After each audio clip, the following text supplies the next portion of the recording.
श्रोताबंधु नमस्कार। मु डॉक्टर शिशिर दास रेडियो सुरभि अध्यक्ष आपण मानू स्वागत करुच्ची एक अभिनव कार्यक्रम को।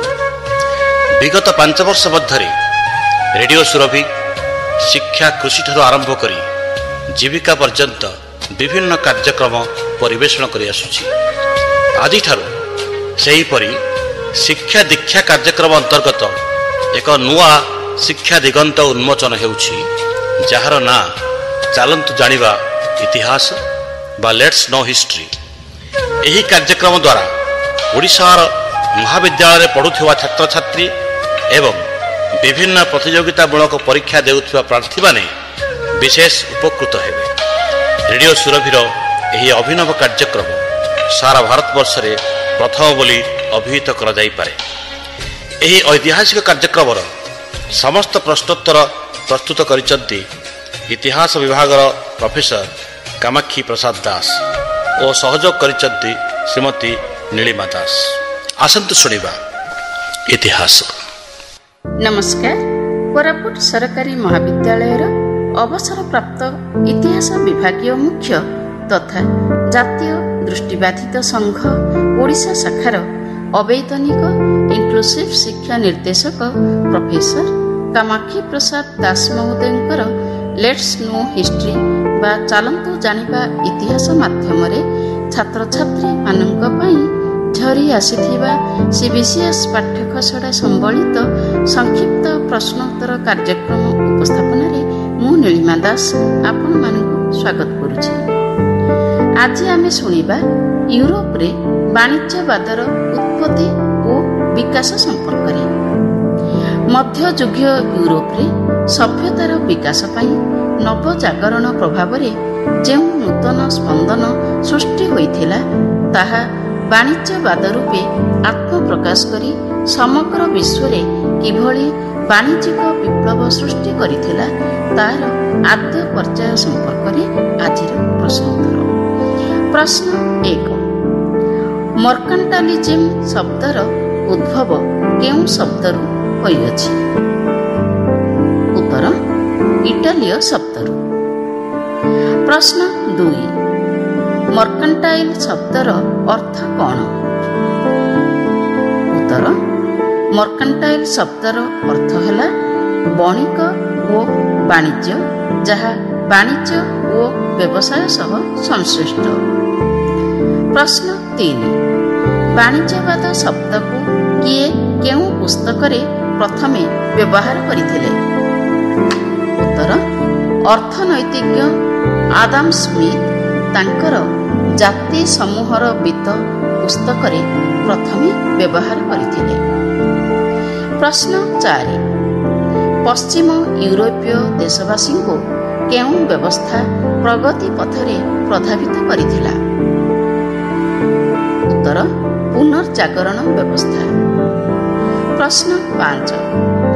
यूरोपीय राष्ट्रगुड़िक केउ नियम माध्यम रे निज निजर आर्थिक स्थिति को दृढ़ीभूत करथिले?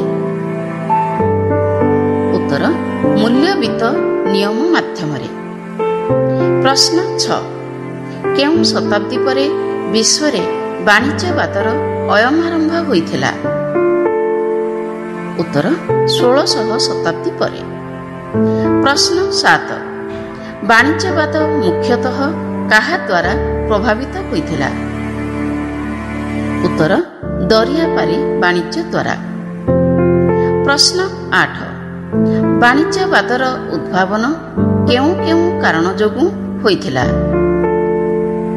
उत्तर पुनर्जागरण, सामंतवादर पतन, धर्म संस्कार आंदोलन, भौगोलिक आविष्कार, राजनैतिक पृष्ठपोषकता, वैज्ञानिक उद्भावन प्रभृति कारण जोगु। प्रश्न 9। वाणिज्यवादर सृष्टि काहींकि होइथिला बोली जणा जाए? उत्तर यूरोपर अर्थनैतिक प्रगति पाई वाणिज्यवाद सृष्टि होइथिला। प्रश्न 10।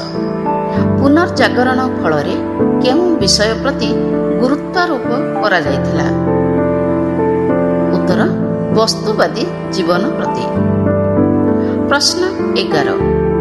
ପୁନର୍ଜାଗରଣ ଫଳରେ କେଉଁ ବିଷୟର ଗୁରୁତ୍ୱ ହ୍ରାସ ପାଇଥିଲା? ଉତ୍ତର ଧାର୍ମିକ ମୂଲ୍ୟବୋଧର ଗୁରୁତ୍ୱ। ପ୍ରଶ୍ନ 12 କେଉଁମାନେ ୟୁରୋପରେ ଧର୍ମ ସଂସ୍କାର ଆନ୍ଦୋଳନ ଆରମ୍ଭ କରିଥିଲେ? ଉତ୍ତର ଜର୍ମାନୀର ମାର୍ଟିନ୍ ଲୁଥର ଓ ଇଂଲଣ୍ଡର ଅଷ୍ଟମ ହେନେରୀ। ପ୍ରଶ୍ନ 13 ମଧ୍ୟଯୁଗୀୟ ୟୁରୋପରେ ଧର୍ମ ଜଗତର ଖ୍ରୀଷ୍ଟିଆନ ମାନଙ୍କ ମୁଖ୍ୟ କିଏ ଥିଲେ? ଉତ୍ତର ପୋପ୍। ପ୍ରଶ୍ନ 14 କେଉଁ କାରଣ ଯୋଗୁଁ ପୋପଙ୍କ ସମୟରେ ଅର୍ଥନୈତିକ ପ୍ରଗତି ସମ୍ଭବ ହୋଇଥିଲା? ଉତ୍ତର ପୋପ୍ ନିଜର ଧର୍ମ ପ୍ରଚାର ପାଇଁ ବ୍ୟସ୍ତ ରହୁଥିବା କାରଣରୁ ବଣିକମାନେ ମୁକ୍ତ ଭାବରେ ବାଣିଜ୍ୟର ପ୍ରସାର ପାଇଁ ସୁଯୋଗ ପାଇଥିଲେ। ତେଣୁ ପୋପଙ୍କ ସମୟରେ ଅର୍ଥନୈତିକ ପ୍ରଗତି ସମ୍ଭବ ହୋଇଥିଲା। ପ୍ରଶ୍ନ 15 ମଧ୍ୟଯୁଗୀୟ ୟୁରୋପରେ କେଉଁ ଅନୁଷ୍ଠାନ ଗୁଡ଼ିକ ବଣିକମାନଙ୍କୁ ଏକତ୍ରିତ କରି ମୁଖ୍ୟ ବିତରଣ କେନ୍ଦ୍ର ରୂପେ କାର୍ଯ୍ୟ କରୁଥିଲେ? ଉତ୍ତର ନିଗମ ବା ଗିଲ୍ଡ। ପ୍ରଶ୍ନ 16 କେଉଁ ଭୌଗୋଳିକମାନେ ସେମାନଙ୍କର ଜଳପଥ ଆବିଷ୍କାର କରି ବାଣିଜ୍ୟବାଦ ପ୍ରସାର କରିଥିଲେ? ଉତ୍ତର ଭାସ୍କୋଡା ଗାମା, ମାଗାଲେନ ଓ ଫ୍ରାନ୍ସିସ୍ ଡ୍ରେକ୍। ପ୍ରଶ୍ନ 17 ବଣିକମାନେ ମଧ୍ୟଯୁଗୀୟ ୟୁରୋପରେ କାହାଠାରୁ ପ୍ରୋତ୍ସାହନ ପ୍ରାପ୍ତ କରିଥିଲେ? ଉତ୍ତର ରାଜାଙ୍କ ଠାରୁ। ପ୍ରଶ୍ନ 18 ନାବିକମାନଙ୍କର ଯାତ୍ରା ପାଇଁ ପ୍ରଥମେ କାହାର ବୈଜ୍ଞାନିକ ଉଦ୍ଭାବନ ସାହାଯ୍ୟ କରିଥିଲା? ଉତ୍ତର ଗାଲିଲିଓଙ୍କ ଦ୍ୱାରା ନିର୍ମିତ ଦୂରବୀକ୍ଷଣ ଯନ୍ତ୍ର। ପ୍ରଶ୍ନ 19 କେଉଁ କାରଣ ଯୋଗୁଁ ବଣିକମାନେ ଅଧିକରୁ ଅଧିକ ପୁଞ୍ଜି ନିବେଶ କରିବା ପାଇଁ ମଧ୍ୟଯୁଗୀୟ ୟୁରୋପରେ ଆଗ୍ରହ ପ୍ରକାଶ କରିଥିଲେ?